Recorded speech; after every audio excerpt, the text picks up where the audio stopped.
Kashmir News Service presents. अस्सलामुअलैकुम, आप देख रहे हैं कश्मीर न्यूज़ सर्विस। जैसा कि आप सब जानते हैं KN स्पेशल की हमेशा यही कोशिश रही है कि अपने नाजरीन को हर छोटी बड़ी खबर से बाखबर रखे और साथ ही साथ सियासी व समाजी शख्सियात से भी रूबरू करा दें। तो अपने इसी सिलसिले को आगे बढ़ाते हुए आज हमारे साथ बात करने के लिए मौजूद है senior most politician of north Kashmir जनाब AR शाहीन साहब। सर, सबसे पहले KN में आपका इस्तकबाल है। बड़ी खुशी की बात है आप लोग यहाँ तशरीफ लाए। Obviously, as we all know, आप एक पॉलिटिशियन हैं, लेकिन सबसे पहले हम जानना चाहेंगे आप बेसिकली है कहाँ से, आपकी स्टडीज कहाँ से हुई और कहाँ तक आपकी पढ़ाई हुई? लंबी कहानी तो नहीं कह पाऊँगा मैं, आपके पास टाइम बहुत शॉर्ट है। मैं यहीं रहता हूँ पटन में, यहीं पैदा हुआ हूँ और यहीं से मैं यहाँ का हाई स्कूल जो है वहीं से मेरी स्टडी हुई थी। उसके बाद मैं सोपोर डिग्री कॉलेज में मैंने ग्रेजुएशन किया, कश्मीर यूनिवर्सिटी से MSc किया, जम्मू यूनिवर्सिटी से LLB किया। तो MSc के बाद LLB के बाद तो कैसे रुख किया आपने पॉलिटिक्स की ओर? तो what was the reason behind it? ऐसा कि क्योंकि आपके वालिद साहब थे पॉलिटिक्स में, ऑलरेडी एक पॉलिटिकली माहौल था घर में, उस वजह से, या कोई और रीजन था क्या पॉलिटिक्स? नहीं, वजह यही थी कि हम एक स्ट्रगल में थे। मेरे वालिद साहब जो थे वो प्रोग्रेसिव मूवमेंट के आदमी थे और महाराजा के जो उसका दौर था उसके खिलाफ जो तहरीक चल रही थी उसमें उनका एक्टिव पार्टिसिपेशन था एज ए यंग पर्सन। तो उसके बाद एक लंबी दिक्कत और मुश्किल में फंस गए हैं हमारे लोग, हमारा ख़ानदान, हमारे सारे रिश्तेदार। जेलों पे जेल, महाराजा के ज़माने से लेकर फिर बख्शी साहब के दौर में, फिर सादिक साहब के दौर में, फिर ये चलता ही रहा। तकरीबन उस आदमी की एक्टिव लाइफ जो है वो जेलों में ही गुजरी और मैं छोटा सा बच्चा था उन दिनों, छठी जमात का, जब वो हजरत कत्ल केस में गिरफ़्तार हुए। वो भी एक जाली केस बनाया था उस वक्त की हुकूमत ने लोगों को हरास करने के लिए। तो बस चूँकि मैं सबसे बड़ा, उसके बाद तो मैं ही था घर में, तो मुझे ये सारा चलाना पड़ा। कोर्ट में जाना उनको। कब की बात कर रहे हैं आप? ये 58 की बात कर रहा हूँ, 58-59 की बात। तो फिर हजरत कत्ल केस की जो प्रोसीडिंग चल रही थी बहुत ही इंटरेस्टिंग थी। उसमें बड़े लोग थे, उसमें मौलाना मसूदी साहब थे, ख्वाजा अली शाह साहब थे, सूफ़ी मोहम्मद अकबर थे, ऐसे जो हमारे सीनियर लोग थे और अहले दानिश लोग थे, वो सब उसमें मुलजिम थे। तो बहुत ही इंटरेस्टिंग कार्रवाई चल रही थी। नीलकांठ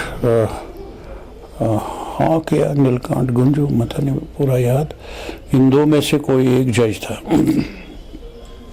तो मैं भी रोज़ तकरीबन कोर्ट में आता था क्योंकि उन दिनों उनको बड़ी दिक्कतें थी जेल में, ये चीज़ चाहिए वो चीज़ चाहिए, कोई ले नहीं पाता था। मैं छोटा सा बच्चा था, मुझे थोड़ा ये आता था कि मैं कभी एक सिगरेट का पैकेट ले गया, कभी वो ले गया, तो उनको दे दिया।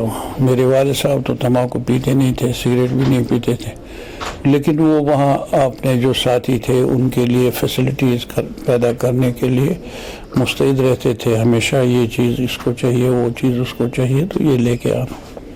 तो यहाँ से मेरा सिलसिला शुरू हुआ है। तो आप कब आए पहली बार? पॉलिटिक्स में कब आए? कौन सा ईयर था वो? पहली बार मैं 64 में मैं सोपोर कॉलेज में था।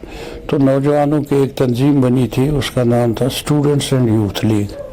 स्टूडेंट्स एंड यूथ लीग जो है वो, उसका बड़ा रोल है, मैं उस पर बात करूं तो फिर घंटे चाहिए। उसमें मैं नॉर्थ का इंचार्ज रहा और बड़ा मोरिका खेज दिन थे वो। कभी ये जुलूस, कभी ये एजिटेशन, कभी वो और कभी गिरफ्तारी और कभी रिलीज़ होना, कभी फिर आना। तो 64 में मैं पहली दफ़ा गिरफ़्तार हुआ था और 9.5 महीने के बाद श्रीनगर सेंट्रल जेल से रिलीज़ हुआ था। मैं 12th क्लास में था। 12th के लिए फॉर्म मैंने श्रीनगर सेंट्रल जेल से भरा था। तो اس کے بعد چلتا ہی رہا. اور ڈی آئی آر کی وارنٹ جو ہے وہ میرے خلاف تقریباً 5 سال قائم رہی. کبھی ریلیز بھی ہوئے تو پھر اریسٹ ہوئے کیونکہ وہ پیرول پہ چھوڑتے تھے. تو یہ ایک بہت ہی تکلیف دہ دور تھا. میرے والد صاحب تو مسلسل جیل میں ہی تھے. گرینڈ مدر بیمار رہتی تھی, گھر میں پریشانیاں تھیں, لیکن اللہ کا شکر ہے میری والدہ جو ہے وہ باہمت تھی اور انہوں نے فیس کیا, گھر کو سنبھالا, ہم سب کو سنبھالا, تو اس دور سے نکل آئے. تو جو ہے آپ نے پہلی بار پالیٹکس جوائن کیا, کون سی پارٹی تھی وہ جب آپ نے جوائن کیا, اور ساتھ ہی ساتھ یہ بھی جاننا چاہیں گے کہ کیسے ہرڈلز آپ کو فیس کرنے پڑے پہلے؟ میں تو اسی اسٹوڈنٹس یوتھ لیگ جو پارٹی بنی تھی اسی میں میں نے پارٹیسپیشن کیا, لیکن اصل میں والد صاحب کی وجہ سے تو نیشنل کانفرنس ہی شیخ صاحب کی پارٹی جو تھی, یا رائے شماری محاذ تھا ان دنوں ہمارے, ان دنوں ایک پارٹی تھی اس کا نام تھا پلیبسٹ فرنٹ, رائے شماری محاذ. رائے شماری محاذ جو ہے اس کے صدر تھے مرزا افضل بیگ صاحب, تو وہ تھے اور شیخ صاحب جیل میں تھے. تو اصل میں تو اسی سے وابستہ تھے. میرے والد صاحب ان کے ساتھ پرائر 48 جو ہیں جو سٹرگل چل رہی تھی مہاراجہ کے خلاف, اس میں ایسوسیٹڈ تھے ایز اے ینگ پارٹیسپینٹ. تو پھر بس اس کے ساتھ ہی اوور لیپ تو وہی تھا. تو باقی پھر اسٹوڈنٹس یوتھ لیگ میں آ گئے, پھر اس میں نئی چیزیں سامنے آ گئی, کچھ نئی باتیں سامنے آ گئی کہ شخص پرستی ہے جی, آپ لوگ جو ہے آپ شیخ صاحب کو پتہ نہیں کیا درجہ دے رہے ہیں, اس کے بغیر کوئی بات ہی نہیں کرتے ہیں. تو پھر ہم بھی تھوڑی دیر کے لیے اس زام میں پھنس گئے کہ بھائی یہ غلط بات ہے. کئی کہتے رہے نوجوانوں کو بھائی تم اپنی سوچ سے کام لو. خیر اس کے پیچھے انفارچونیٹلی اس کے پیچھے ہمارے مخالفین کی ساری کارروائی تھی, اور وہ کسی طرح بھی اسٹیٹ کی لیڈرشپ کو کمزور کرنا چاہتے تھے. تو آپ سے جاننا چاہیں گے جو ہے آپ پالیٹکس میں آئے, اس دوران آپ کی اچیومنٹس کے بارے میں آپ بتائیں, اور آپ نے اپنے کشمیر کو ایز این سی کے آپ ممبر تھے, تو آپ نے کہاں اور مطلب انڈیا کے باہر بھی اپنے آپ کو ریپرزینٹ کیا؟ اچیومنٹ تو ہماری کچھ بھی نہیں ہے. پچھلے 70-72 سال میں جو بھی یہاں پالیٹکس ہوئی, سٹرگل ہوئی, اس میں کچھ اچیو نہیں ہوا کشمیری کو, نہ سوائے یہ کہ تھوڑا سا سٹیپ اپ ہو گیا فائنینشلی, اور ایک ٹرانسفارمیشن ہوا 47 کے بعد 48 کے بعد جو بگ لینڈس اسٹیٹس ایبولیشن ہوا, اس کے ساتھ جو پیزنٹ کلاس ہے ان کو اکنامک ڈیولپمنٹ میں کچھ بہتری ہوئی, فارم اکانومی بہتر ہو گئی, سم تھنگ اکنامک فرنٹ پہ کچھ نہ کچھ تو اچیو کیا لوگوں نے, اس میں کوئی نہیں. لیکن پولیٹیکلی ہم نے کچھ اچیو نہیں کیا. اور دوسرا یہ کہ رسپیکٹیبلٹی جو کشمیری کی ہے وہ ہمیشہ خطرے میں رہی, اور کانسٹنٹلی خطرے میں. لیکن ایک دعویٰ سے میں یہ بات کہہ سکتا ہوں کہ جب تک یہاں وائلنس کا دور شروع ہوا, تب تک جو بھی ہم سٹرگل کرتے رہے تو ہم کم از کم اس کی آئیڈینٹی کو بچاتے رہے, کشمیری کی آئیڈینٹی کو ہم پروٹیکٹ کرتے رہے, اس کے لیے لڑتے رہے. لیکن اس کے بعد ایک سیلاب سا آ گیا جو اس میں وائلنس میں پتہ نہیں کون کون سے فورسز پیدا ہو گئے, کہاں سے ہو گئے, آؤٹ سائڈ دا کنٹری کیا ہوتا رہا. تو کشمیری جو ہے کشمیری زیر ہو گیا, اور اس حد تک ہو گیا کہ بدقسمتی سے اب اس کو یہ بھی سمجھ نہیں آتا ہے کہ میری پوزیشن کیا ہے یہاں اس ملک میں. تو اس دوران آپ نے کہاں ریپرزینٹ کیا, مطلب آپ کو کہاں جانے کا موقع ملا؟ میں 77 میں اسمبلی الیکشن میں آیا پٹن کانسٹیچوئنسی سے, اور اوور ویلمنگ سپورٹ ملا لوگوں کا, ایک دیکھنے والا سما تھا وہ, اور پہلا رزلٹ اس دن میرا ہی اناؤنس ہو گیا تھا. تو اس الیکشن میں آپ سمجھ لیجئے کہ ایک ہیرو کی پوزیشن تھی میری. تو پھر شیخ صاحب نے جو سرکار بنائی اس میں جونیئر منسٹر کی حیثیت سے شامل ہوا, لیکن شیخ صاحب کا ہمیشہ میرے ساتھ اچھا رہا, ان کا ہاتھ میرے سر پہ رہا. تو میں نے I enjoyed more powers than a cabinet minister. تو آپ نے خالی نیشنل یا ریجنل لیول پہ نہیں, آپ باہر بھی گئے ہیں, ریپرزینٹ کیے ہیں, تو اس کے بارے میں تھوڑا ہمارے ویورز کو بولیں. ہاں, اس گورنمنٹ کے دوران ہم نے جو ٹرانسفارمیشن کر دیا اس علاقے کا, وہ ٹوٹل ٹرانسفارمیشن تھا. यहाँ इसकी शक्ल दी दी, इसमें तहसील बनवाया, यहाँ अदालत का करवा दिया, यहाँ दूसरे दफातर लाए गए, यहाँ की सड़कें, यहाँ का पानी का वंडरफुल जॉब हो गया वो 5 बरस में। तो उसके बाद फिर चेंज हो गया और फिर मेरा इख्तिलाफ हुआ नेशनल कॉन्फ्रेंस वालों के साथ, फारूक साहब के साथ, तो हम टकरे आपस में और उस टक्कर में मैं खसारे में ही रहा कई बार। तो उसके बाद फिर बेगम साहिबा ने, अल्लाह मग़फ़िरत करे, उन्होंने इंटरवीन किया और मुझे बुलवाया और मुझे बहुत प्यार से तैयार किया कि मैं फिर पार्टी में आऊँ और पार्लियामेंट में रिप्रेजेंट करूँ पार्टी को। फिर बड़ी तकलीफ दे सूरत से गुजरते गुजरते बहुत सारे लोग पार्टी के, नेशनल कॉन्फ्रेंस तकरीबन सभी मेरे ख़िलाफ़ ही काम कर रहे थे वहाँ। तो उन्होंने फिर मजबूरन ये मुझे टिकट दिया। मैं वहाँ इलेक्शन जीत गया, 91 का शायद था, 91 तक 13वीं लोकसभा में मैं आया। तो फिर वहाँ आपकी दुआ से वहाँ कुछ अच्छा ही हुआ, क्योंकि हम जो एक्सपीरियंस घर से लेकर, पार्टी से लेकर, गवर्नमेंट से लेकर और लीडरों की कराबत की वजह से जो एक बहुत थोड़ा सा विजन बड़ा था, तो उस लिहाज से मैं वहाँ थोड़ा छा गया उन लोगों पर। और इस दौरान में मेरी वाजपेयी जी जो प्राइम मिनिस्टर थे उनके साथ बड़ी ज़बरदस्त तकरार हुई, बड़ी ज़बरदस्त तकरार। मतलब अगर किसी हमारे अपने लीडर के साथ मैं इतना सख्त बोला होता तो शायद वो हमेशा के लिए मेरे दुश्मन हो जाते। लेकिन मैं कायल हुआ वाजपेयी की बढ़ाई का कि मैंने उसके सामने उसको बहुत ज़्यादा सख्त अल्फाज में बोला। उसी मीटिंग में सोनिया जी को भी थोड़ा सा मैंने आड़े हाथों लिया। मैंने कहा आप सब लोग मिलकर कश्मीर को डिवाइड करने में और एक हिंदू मुस्लिम बेसिस पे, रिलीजियस बुनियाद पे कश्मीर की तबाही को देखना चाहते हैं। तो खैर ये मीटिंग ख़त्म हुई तो मैंने कहा चलो अब ये तो दुश्मन हो ही गए। साथ में मुझे अफसोस भी हुआ। मैंने कहा अब ये डॉक्टर फारूक के दिमाग में डालेंगे कि यार ये क्या भला यहाँ भेज दिया हमने। तो दूसरे दिन मैं लॉबी से चल रहा था, ये आ रहे थे, प्राइम मिनिस्टर आ रहे थे, तो उनको घुटनों में उन दिनों बड़ी तकलीफ़ होती थी, वो पकड़ के चलाते थे। तो मैंने उनको देखते ही सेंट्रल हॉल की तरफ मुड़ना शुरू किया। तो वो चिल्लाए पीछे से, मेरा चेहरा अच्छा नहीं लगता है, मैं बहुत बुरा हूँ, मैं देखना नहीं चाहते मुझे। मैंने कहा किसी को कह रहे हूँ, मैं आपसे कह रहा हूँ भाई, आपसे कह रहा हूँ कि पूरे कश्मीर को आपने मेरे खिलाफ नाराज कर दिया, कुछ ऐसे ही कहा।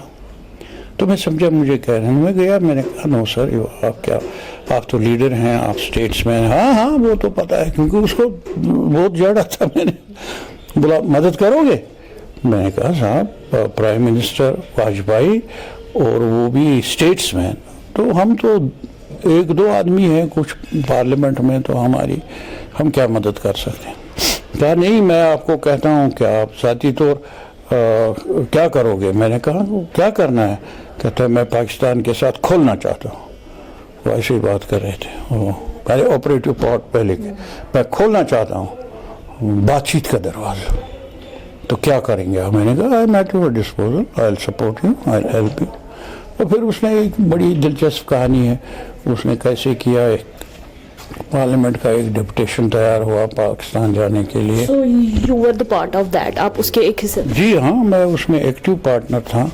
और खुदा का करम यह था कि पाकिस्तान में जैसे मुझे कुलदीप नैयर मरहूम ने कहा था कि अरे भाई शेख साहब से नाराज़ हैं पाकिस्तान वाले, आप लोगों के इलेक्शन को मानते नहीं हैं, तो आप क्या करोगे वहाँ जाकर। मैंने कहा मुझे जाना ज़रूर है। तो मैं चला गया, तो वहाँ उन्होंने अच्छा रिसेप्शन दिया, they received me very well. हालांकि मैंने उनके साथ बहुत सख्त बोला, बहुत सख्त उनके साथ भी बोला। सख्त इस लिहाज से मैंने उनको कहा कि आप जो बात करते हैं, जो आप सोच रखते हैं, उसमें कुछ गलतियां हुई हैं, आपने गलत समझा है। हमारी लड़ाई स्टेट के अंदर महाराजा के साथ थी, हमारी अपनी प्रॉब्लम्स थी, उसमें शेख अब्दुल्ला साहब फंस गए। और जब उसने फिर आपसे बात करना चाहा तो उस वक्त वो आप लोगों ने भी रिसीव नहीं किया, तो मेरे सामने ही कह दिया। तो ना वो उनको अच्छा लगा। उन्होंने कहा ठीक है, हम आपसे इत्तेफाक करें या ना करें, लेकिन आपने जो सामने सामने बात की है वो उसको हम डिस्कस कर सकते हैं। तो फिर मैं कई 8-10 बार चला गया वेरी इंपॉर्टेंट पोजीशंस में। तो फिर मुशर्रफ साहब थे, उनके साथ बात हुई, उनके जो मुशाहिर थे उनके साथ बातें होती रही, और फिर प्राइम मिनिस्टर के साथ बात होती रही। और एक बार हले पर जो उन्होंने मुझे तजवीज़ बताई, मैंने पूछा मैं प्राइम मिनिस्टर को कहूँ, तो उन्होंने कहा इसीलिए मैं तो आपको बता रहे हैं। तो मैंने प्राइम मिनिस्टर को कह दिया इस तरह कह रहे हो, तो वो बहुत खुशी का मान लिया उन्होंने। मैंने कहा हाँ, कहता मैं पार्लियामेंट को डिज़ॉल्व कर दूँ। आप ये समझ लीजिए कि तकरीबन कश्मीर के मसले को हल करने में सिर्फ एक हाथ का फैसला रहा था।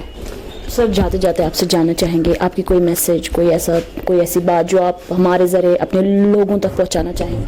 मेरा तो यही, मेरी दरख्वास्त यही होगी नौजवान कौम से कि वो आके बैठें, सोचें और अपनी आइडेंटिटी को कायम करने के लिए मुस्तैद हो जाए और मुंज़ब्त हो जाए, ज़ाबिते में रहे, और ये अहद करें कि किसी भी मरहले पर हम तशद्दुद से काम नहीं लेंगे, तशद्दुद से हमेशा दूर रहेंगे। जो लोग ये समझते हैं कि हम लोग गद्दार हैं, हमने उनके साथ गद्दारी की है, हिंदुस्तान का साथ दिया है और भारत ने हमें धोखा दिया है, हम उन्हें भी तरदीद नहीं करते हैं। मैं तो तरदीद नहीं करता हूँ, क्योंकि एक धोखा, एक तकलीफ हो गई है कश्मीरी लोगों को, और हमारी अचीवमेंट मैंने पहले ही शुरू कहा, अगर आप कहेंगे तो हमारी अचीवमेंट तो कुछ भी नहीं है। तो हमें हक नहीं लगता है, मैं ये हक नहीं समझता हूँ कि मैं उनको कहूँ कि आप इस रास्ते से नहीं, इस रास्ते से जाइए। मैं उनको कोई डायरेक्शन नहीं दे सकता। वो अपनी मर्जी के मालिक हैं और अपनी सोच के मुताबिक वो अपनी स्ट्रगल कैसे चलाना चाहें करें। लेकिन जो लोग हमारी एडवाइस को सुनना चाहते हैं, उनसे मैं यही कहूँगा कि हर सूरत में वायलेंस से, हर सूरत में तशद्दुद का तरीक़ा इख्तियार करने से परहेज़ करें और हिम्मत से काम करें, चाहे ये स्ट्रगल बड़ी लंबी भी क्यों ना हो। कश्मीर के रिस्पेक्टिबिलिटी को रिस्टोर करने के लिए हमेशा खड़ा रहें और किसी सूरत में भी किसी ट्रैप में ना फंस जाएं। Thank you sir, thank you so much. तो ये थे हमारे साथ senior most politician of north Kashmir AR Shaheen, Abdul Rashid Shaheen साहब। तो मिलते हैं ऐसी और एक शख्सियत के साथ। आप देखते रहिए KNS हर छोटी बड़ी खबर के लिए। Video journalist Suhail Nayak, this is Rahmida, KNS Patan. Thanks for watching Kashmir News Service.